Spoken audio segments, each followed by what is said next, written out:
Hello everyone! Samahan niyo po ako. I-house tour po natin si Adelaide dito sa Versailles, Alabang.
Yun, ang laki po ng lot area nito.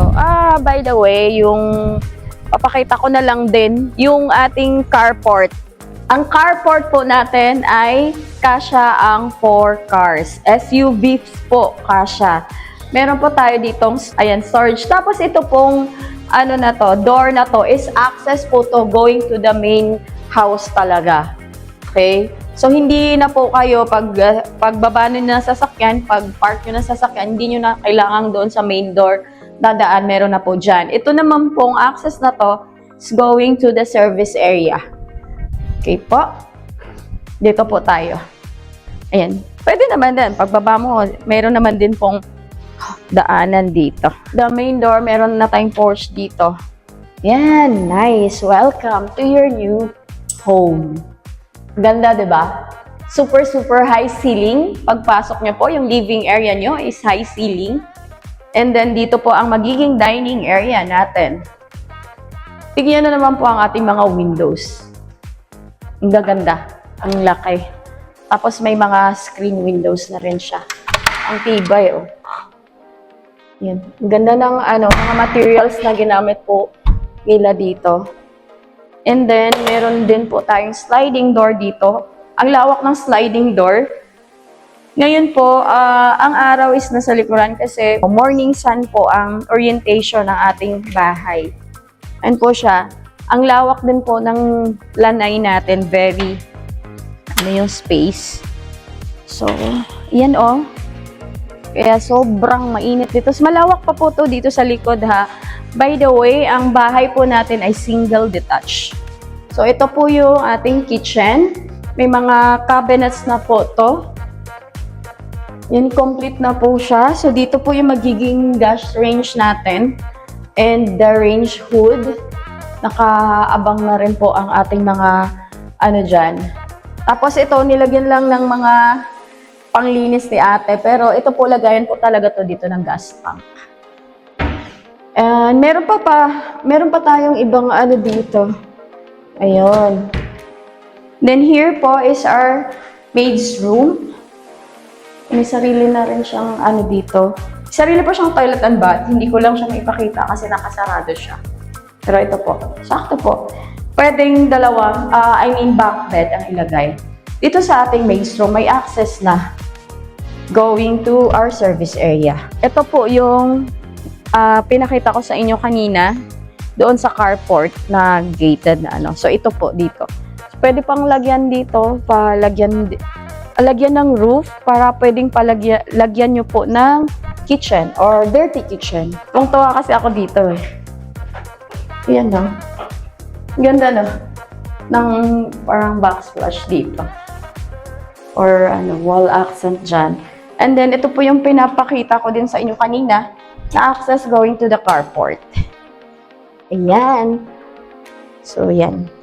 Yung stairs po, ang ganda ng wood na ginamit nila.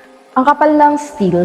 So, our stairs are made of yung bamboo, yung modern na ginagamit pag sa mga wood na Then, ang kapal ng kanyang steel. Dito po, meron pa siyang hallway. And then we have 3 rooms dito sa taas. all has its own toilet and bath. Dito muna tayo sa unang-una. Ito po, isa sa room natin. Complete na po ito. Actually, kasama na yung dito. Kasama na yung aircon, split type aircon. And then, tignan nyo naman yung ang ganda. And may for hanger na yan, may drawer dito. Uy, nice. Nice yung drawer. Yan, mga shelves dyan. Oh. And then, ito po yung sariling toilet and bath niya. Yan, complete fixtures. And rain shower and telephone shower. Meron ditong, ang cute-cute ng ating lagayan ng ating, sabon. Toiletries. Ang ganda ng backsplash. Meron na ring heater. Paano na siya ng heater eh? Oh, multi-point heater ang gamit dito. So, ayan. Naka-heater na siya. Meron na siyang lagayan ng towel. Kaya siya maliwanag din dito. Hindi pa ako nag-ano ng ilaw. Pag nag-ano ako ilaw. Pero kahit hindi ako mag-on ng ilaw, maliwanag na siya kasi meron na siyang awning window dito. Ayun po. So, let's go to the second room. Sa second room naman is this one. Yan. Laki din. Basta lahat po kasama na yung yung lahat ng rooms may kasamang split type aircon. And then, kung gaano kalaki yung ating cabinet kanina, same din po dito. Then may bintana din dyan. So, maliwanag talaga. And may mga sockets na rin, daming sockets. As in, paikot talaga yung sockets. And nakaano na yung parang sa wifi yun. And in here naman sa cable. Okay. And ito naman din po ang toilet and bath niya. Complete fixtures din po siya. American standard yung mga gamit niya. And then yun yung ganda. Dito po sa ating master's bedroom, yung laki.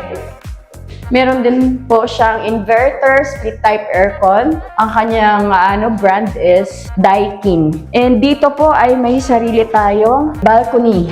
Kaya anuin ko na lang. Sakto lang yung balcony, hindi masyadong malaki, hindi din maliit. So ayan, pwede ka tumambay dito kasi morning sun nga yung orientation. By the way, hindi ito model house. Ito mismo talaga yung bahay na binibenta namin.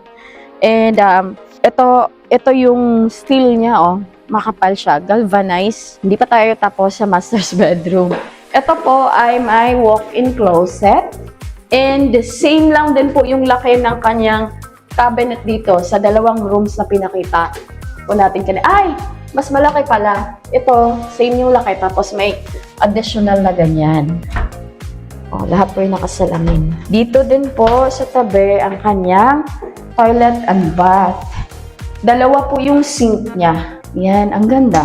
Oh, yun. Yun, ilawan na namin. Ganda. Yung mga cabinets na dito. Naka-heater na po yun Naka-heater po tayo dito. And then, ito po yung itsura ng kanya shower area. Yung shower enclosures niya, uy, ang kapal niya, ang bigat. Pero hindi siya mahirap ang kapal ng tempered glass. Hindi siya mahirap naman i-slide. And then, yan, may telephone shower, may rain shower, tapos may lagayan tayo ng ating toiletries dito. Yan, ganda. Ganda din ang kulay ng tiles. Lahat ng bedroom, I mean toilet and bath natin, floor to ceiling yung tiles. Ang ganda ng niya. Yan, let's go downstairs po for our recap. This property is located in a very prime location, promise po. Malapit po ito sa Alabang Town Center, malapit sa Alabang West, sa Evia, malapit din po ito sa Taguig via MCX, basta super lapit po niya sa lahat. And may sarili po tong commercial areas, and ang ganda po ng amenities ng property na to. So please don't forget to like, subscribe, and hit the notification for more videos. This is your host, Jessa Handang, your trusted real estate broker. See you po!